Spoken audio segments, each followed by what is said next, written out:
in our line of work, we get to enjoy different kinds of cars every day. Compact cars, SUVs, even vans and pickup trucks, all these part of the job. But sometimes we like to level up. In this case, Tony Stark level.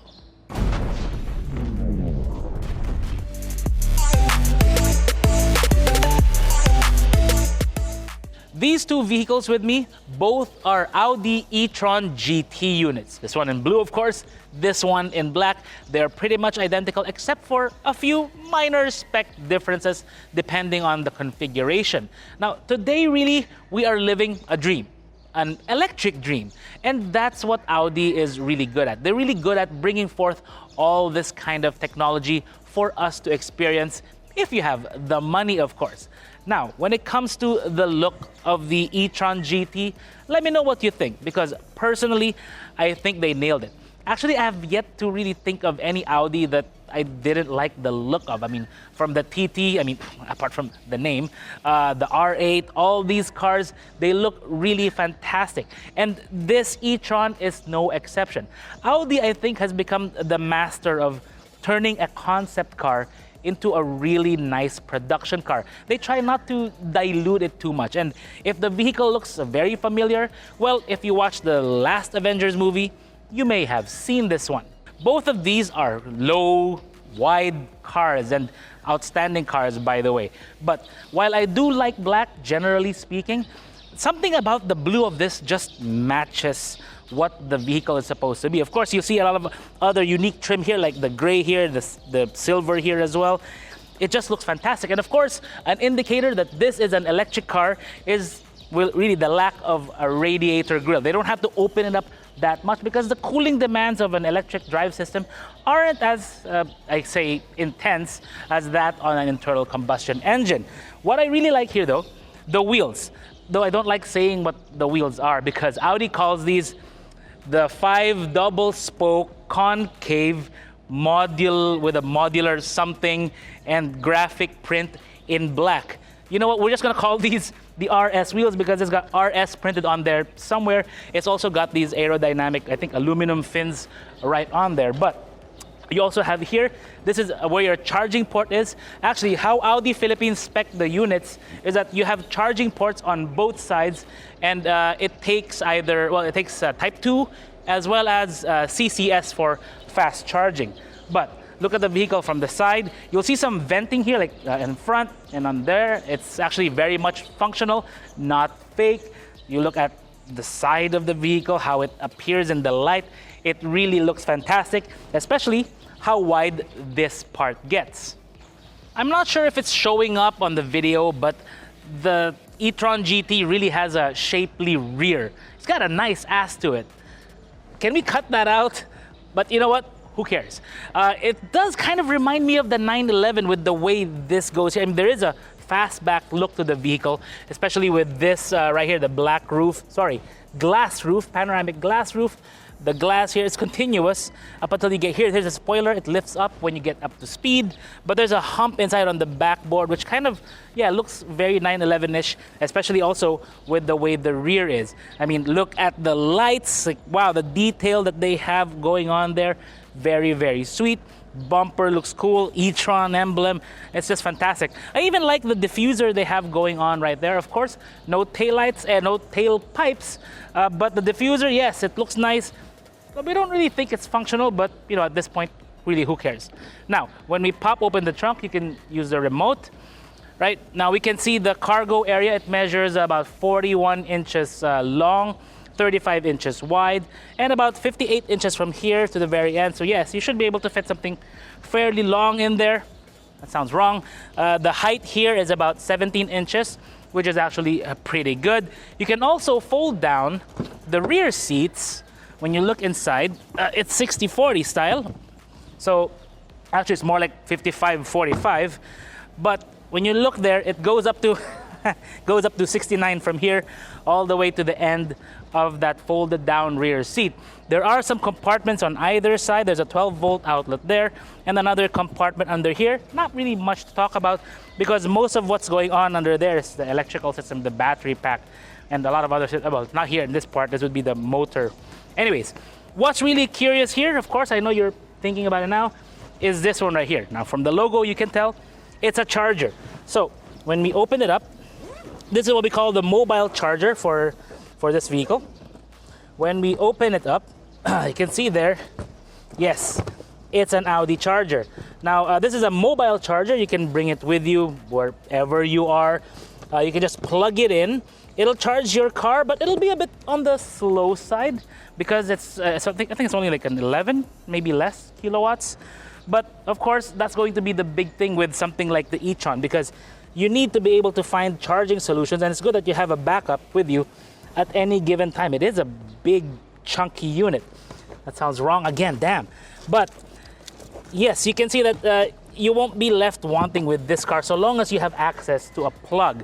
Now, when it comes to charging stations, like I mentioned earlier, this is compatible with Type 2 and CCS, so really most SM malls you should be able to charge, or the new recharge stations from Shell.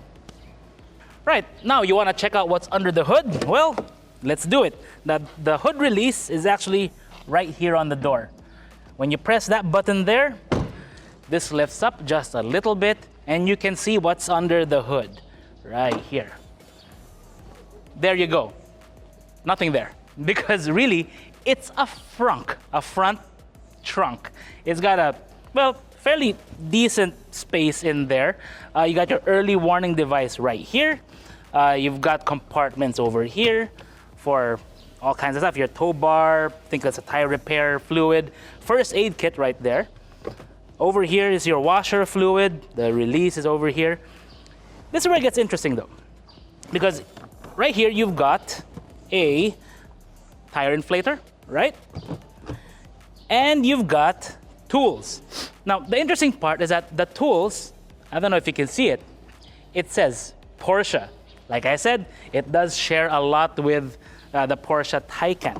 So if you want to talk about the engine, or not really engine, but the powertrain of this one, well, it's not really that obvious, or at least so we think, because this one is a quattro all-wheel drive, and the way they do quattro for electric vehicles is you have one motor in front powering the front wheels and one motor in back powering the rear wheels, giving you all-wheel drive. Of course, Audi has been known for quattro all-wheel drive since their rallying days in the 80s, I think, in the Group B days. Pretty fantastic stuff if you can find it on YouTube. Even though there is no engine here, there's some things we can still discuss. When you remove this cover right here, it just pops right off. Now, I'm sure Audi doesn't want me to see this or show you this, but we can take a look at some of the other electronic bits in the vehicle. And mind you, a lot of it really is electronic. I think this is the ECU over here. It's got the indicators that is an ECU, but of course you can see orange. If you see orange on any electric vehicle, that means high voltage, so be careful with that, don't touch it. But you can see some of the other bits and pieces there. I'm not qualified to explain all of that. There's even a battery over there. I can see a little battery, but then again, most of the battery of an EV is really underneath the vehicle, which is why when you get inside and you sit in it, it feels a little different compared to a regular ICE car. But one nice thing I can point to you here are the shock towers, because if you look here and you look on the other side, you can see that the shock towers aren't exactly normal, because if you compare to a regular passenger car suspension setup, this one is very different because this one has the adjustable damping system from Audi. Let's see if it makes a difference with the ride. Where'd I put that cover of this?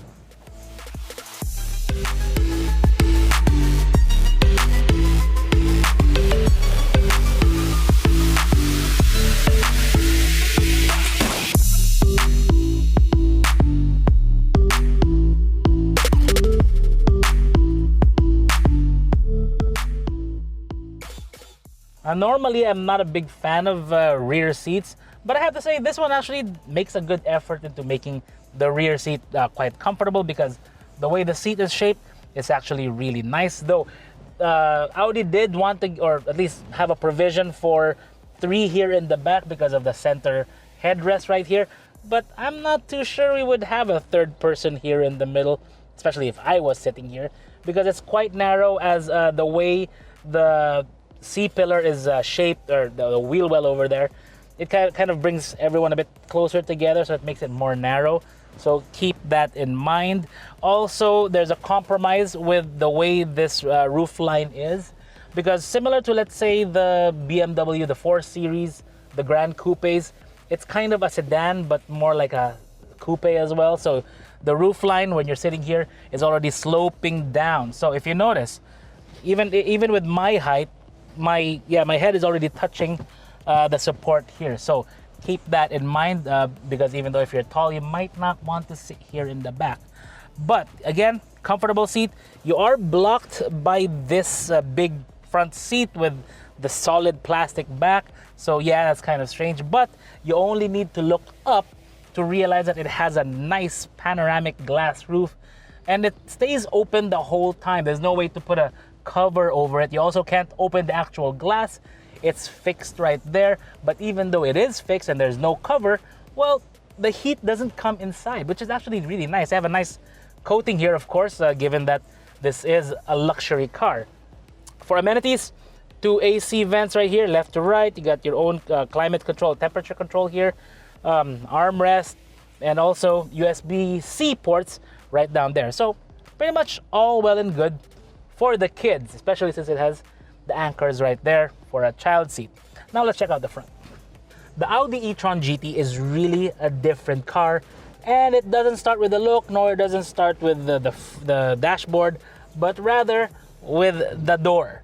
Because unlike a lot of other cars in the market, if not most or all of the cars I've tried, the door handle, both inside and outside, is not hooked up to a mechanical linkage to open the actual door. This is electronic. So when you pull it, it's weird, but kind of neat. So yeah, close it, open very slightly. There's no, like unlatching kind of thing. It's all electronically done. Now, once you're inside, the first thing that greets you is really this dashboard. And wow, what a dashboard it is. Now, Audi is not like, let's say, Mercedes or BMW that they go for a lot of wood. And it's nice that they don't, because look at it. Look at it. It looks very clean, very modern. They could have put this in a motor show as a concept car, and we would totally buy it, because normally concept cars, they have really wild interiors that way too futuristic. You know what? They can put this in the last Blade Runner movie and it would still look perfectly in place. Now, as you can see, even though it may seem busy, it's very, very streamlined and very intuitive. That's also one of the reasons why we liked the Audi 55 e-tron, because it was so intuitive to use. This one, it may look different, it may look a bit wild to some, but even though it is, it's very intuitive. Steering wheel, but light controls here, climate control panel here, infotainment there, more on that later. Drive mode select right here, traction, parking sensors, hazard, right there. And to turn on the screen, press that button, and there it is. Now, some of the different things here, when you look at the design, of course, it's canted towards the driver, so it's very driver-oriented. We like that very much. It feels like a cockpit in here, and that's what they're going for. The thing that's really unique here is not the steering wheel, not the buttons, but rather what's going on here. So here in the middle, you have your shifter, or actually your drive selector. Now, you have park here, right? It's a button. Drive, you pull that. Neutral, you push it, and then reverse there, and it shows up with the guidelines all around, and it's actually very, very smooth. These seats are made of upcycled materials. Actually, a lot of the stuff in here is made of upcycled materials. We'll flash the supers so you can tell which ones, but these, they say, are made of upcycled materials, recycled materials, including fishnets. No, not the one belonging to your, you know what I mean.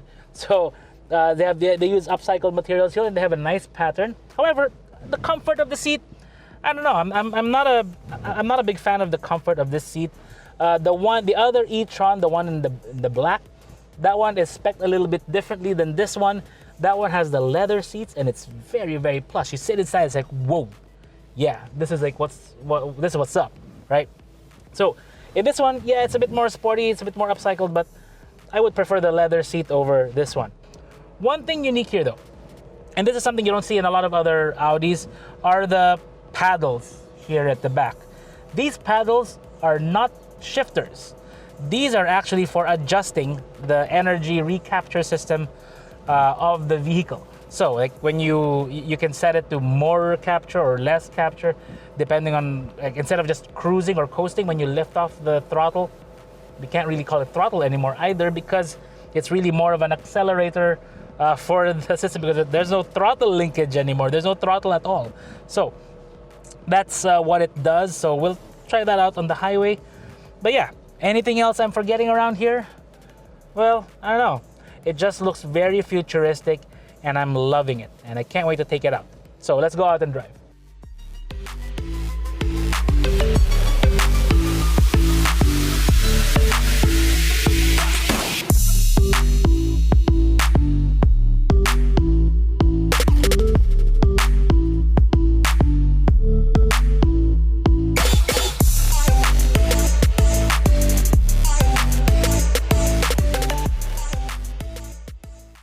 So I've had the e-tron GT for a few days now, and here are some of my initial observations.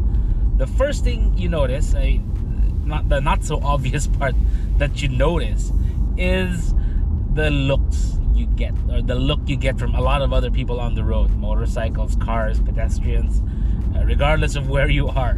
Because normally with most Audis, except maybe for the R8, they tend to blend in to with the other cars, and that's actually an appeal of Audi. Like, that's something that appeals to a lot of people about the Audi brand, is that it looks luxurious, but it's not flashy.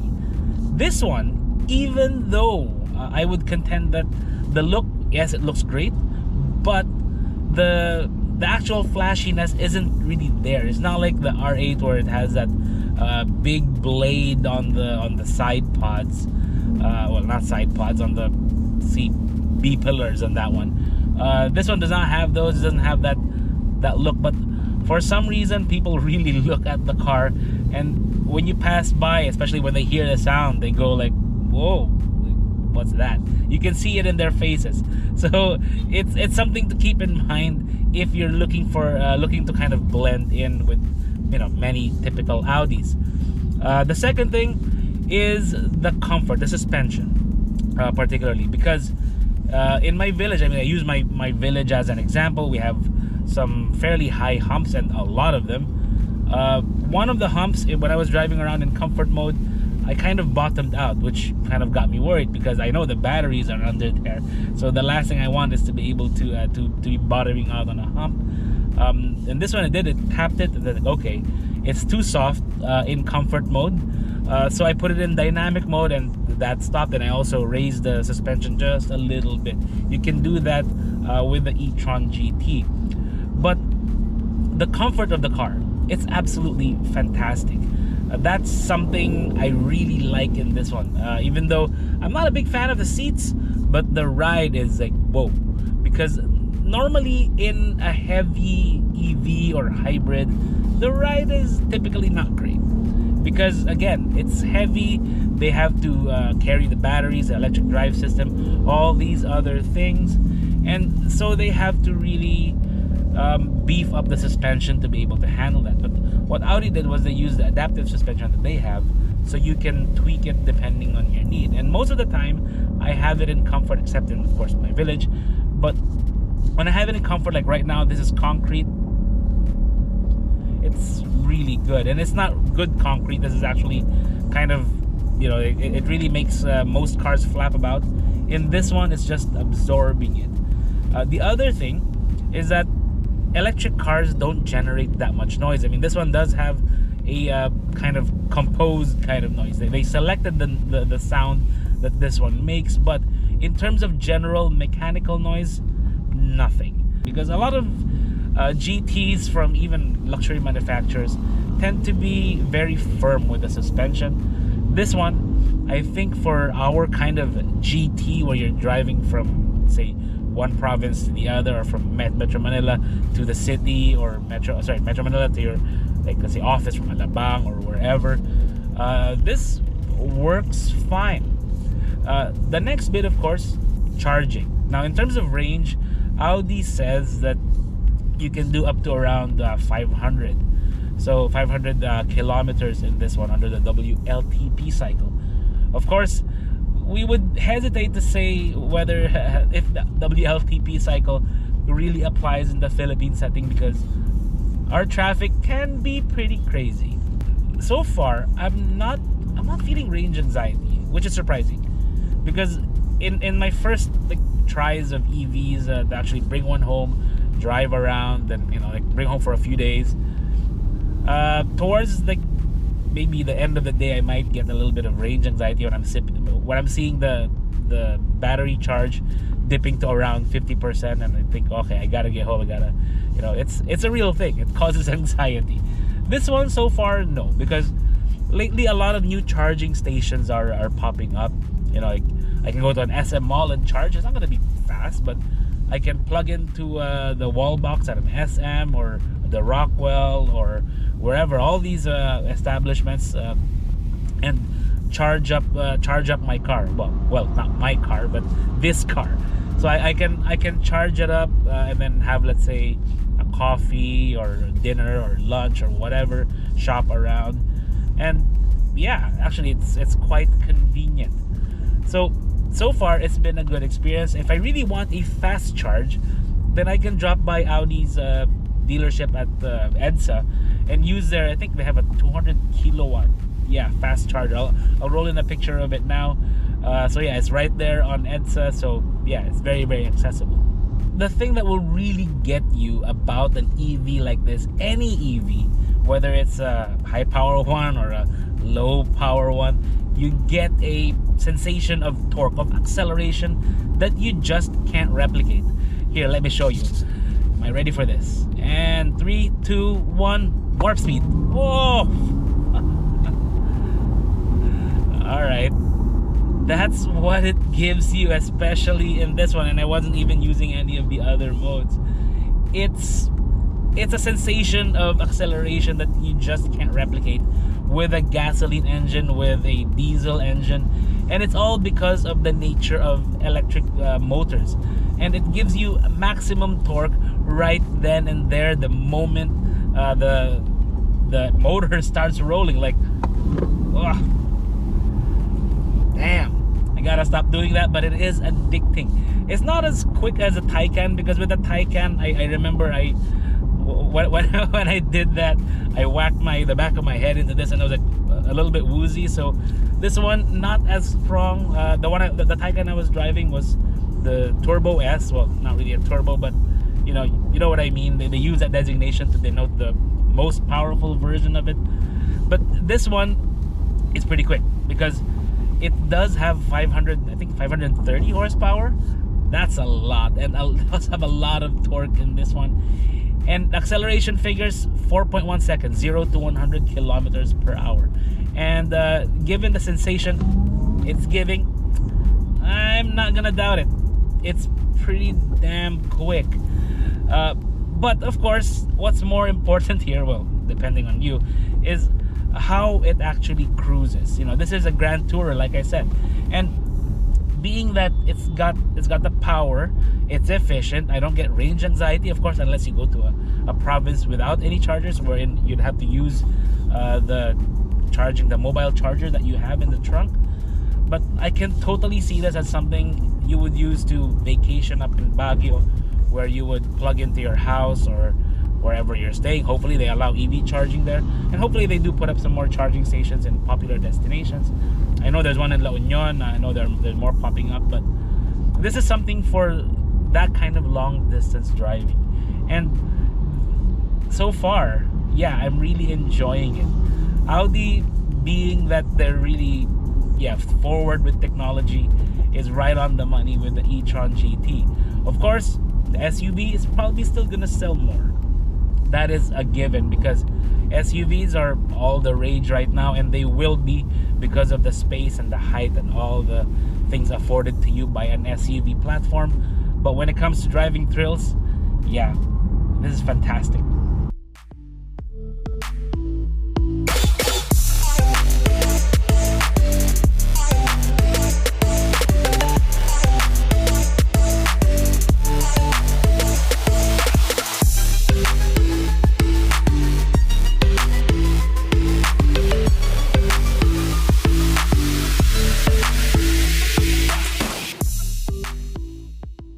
any electrified or electric vehicle, be it say a Prius or something from China or even a Tesla, or in this case something as premium as an Audi e-tron, it's really going to have a lot of naysayers because there are a lot of people who still don't want to get behind that the market is changing, the thinking is changing. It represents a paradigm shift. Even if we're looking at a really affordable EV or something as premium as this or a Taycan or whatever, the changeover is what is important because it represents an evolution. Actually, no, really. It represents a revolution in thinking when it comes to everyday driving. Now I'm not old enough to remember the changeover from horses to cars or even from ocean liners to airplanes, but we don't have to pick something so grand. Just think of the changeover from, let's say, a laptop or even a Nokia phone to a modern Android or Apple smartphone. It's a total revolution, right?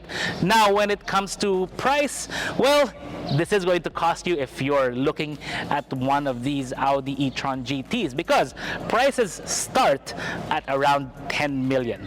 And we say start because everything changes when you factor in exchange rates, and of course, Audi customers, luxury customers, they do want quite a bit of customization. As you can see, these vehicles are actually different. That one has leather seats, this one has the larger wheels, different seats. All these things factor into the way the vehicles are spec'd. So it's really up to you, the customer, though I know there are going to be few of you, to really pick which specs you want in your Audi e-tron GT.